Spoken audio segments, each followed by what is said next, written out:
Nicole Kidman and Tom Cruise were a powerhouse Hollywood couple. They had children, they had fame, and everyone wanted to be them. Kidman and Cruise had it all. But then it all fell apart. Why?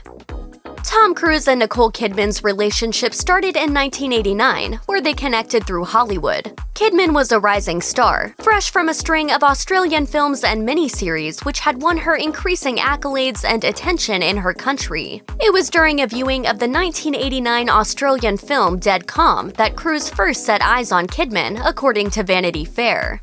Impressed with what he saw, he began putting things in motion to meet her in person to maybe cast her in a movie, and perhaps more. Seeing that at the time, Cruise was in the process of divorcing from his first wife, Mimi Rogers. So they met, and in short, Kidman fell hard for Cruise. As Kidman told Vanity Fair in 2002, "He basically swept me off my feet. I fell madly, passionately in love. And as happens when you fall in love, my whole plan in terms of what I wanted for my life, I was like, forget it, this is it." Together, the duo starred as romantic opposites in 1990's Days of Thunder, and once Cruise's divorce was through, married the same year. At the time, Cruise was 28 and Kidman was 23.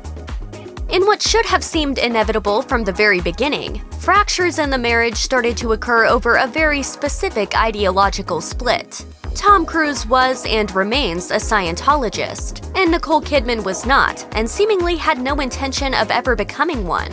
And if you've been keeping up with Scientology scrutiny in the news lately, it shouldn't surprise you to hear that a union like that doesn't have much of a chance long-term. As has been extensively covered in Lawrence Wright's book Going Clear and the accompanying documentary film by Alex Gibney, the biggest source of friction between Cruise and Kidman came from forces outside their marriage and inside Cruise's church. Supposedly, the story goes, leaders in Scientology were so concerned that Kidman was pulling Cruise away from Scientology, they began to conspire to end the marriage, something it had been rumored they had previously done with Cruise's first wife, Mimi Rogers. Marriages are hard enough to keep together without billion-dollar organizations reportedly pulling at every frayed thread, so the idea that this meddling would lead to the end of their marriage is not a hard pill to swallow at all. As things were beginning, there seemed to be no sign of the future misgivings that would tear the couple apart. In their breaks from movie shoots, they did fun things like skydiving together, and Kidman's enthusiasm for Cruise and starting a family was evident. I want Nicole to be happy. She later said to Vanity Fair, "I was desperate to have a baby with him. I didn't care if we were married." Unfortunately, their path to biological parenthood was unsuccessful, leaving their marriage bookended by loss. As Kidman revealed to Marie Claire, "I had a miscarriage at the end of my marriage. It was incredibly traumatic for me." She was also told by doctors that it would be highly unlikely for her to conceive. Tom and Nicole ultimately chose to adopt 2 children over the course of 3 years, Isabella and Connor, born in 1992 and 1995 respectively. They would raise the kids together up until their divorce after the decade's end in 2001. Though Scientology's highest leaders were supposedly suspicious of Nicole Kidman from the start, efforts were made to bring her into the organization and turn her into an ally. She was accelerated through the ranks of Scientology doctrine, but never truly got on board. Efforts were also allegedly made to get her to denounce her father, who was a psychiatrist, a specific field of study that Scientologists have long raged against. These efforts failed and likely backfired. Additionally, in May of 1991, Time magazine ran a scathing expose on Scientology as their cover story, calling it a, quote, thriving cult of greed and power. This article, coupled with her own personal misgivings with how Scientology was affecting her life, reportedly encouraged Kidman to try and pull Cruise away from the organization. It was a game of tug-of-war that lasted until the end of the decade. The pressure must have been enormous, even before the church allegedly began tapping the phones in the couple's Los Angeles home, according to Vanity Fair. As their differences became irreconcilable and conditions in the marriage grew increasingly intolerable, Cruise and Kidman announced their impending divorce on February 6, 2001. I'm living my life, and I feel, I feel fortunate, you know?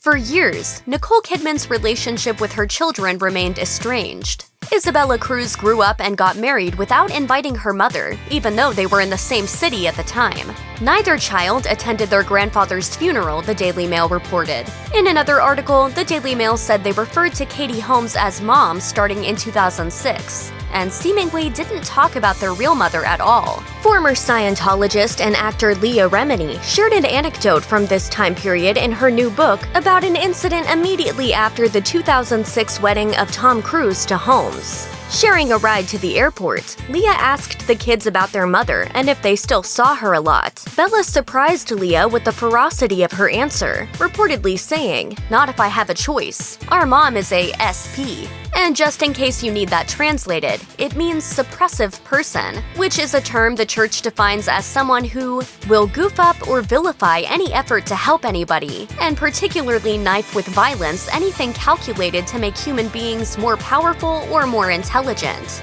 Think that sounds bad? The church's official definition also cites Napoleon, Hitler, killers, and drug lords as examples of suppressive persons. Yikes. The big issue with divorce is almost always, who gets the kids? Would someone take full custody?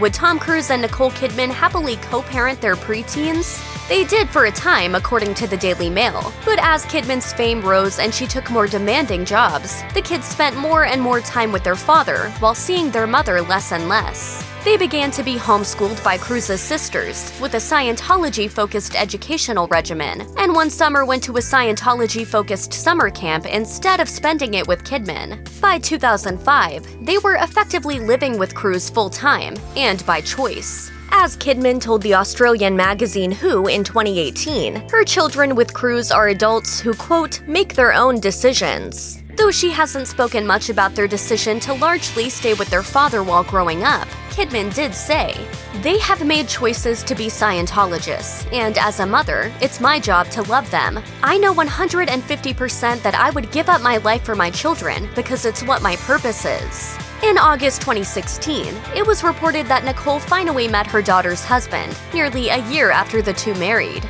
As for Isabella, she denies there are problems with Kidman now, saying, quote, "Of course we talk." Time has proven that Nicole Kidman is a star in her own right, if only because divorce gave her time to shine. Though the actress is more recently known for her role in HBO's Big Little Lies, she won the majority of her 4 Golden Globes after splitting from Tom Cruise. Initially, though, her agents warned her that tying the knot would be detrimental to her career. As someone uninterested in fame, she went through with it anyway, and they weren't totally wrong. Kidman did feel held back by her marriage, but only because of her own insecurities surrounding Tom's fame. As she told Glamour in 2008, "I felt I became a star only by association. We would go to the Oscars and I would think, I'm here to support him. I felt it was my job to put on a beautiful dress and be seen and not heard." Sometimes when something is done, it's just done. You have to admit it, wave your white flag, and move on. That's just what happened with Nicole Kidman and Tom Cruise's marriage. Plainly put, things just weren't working.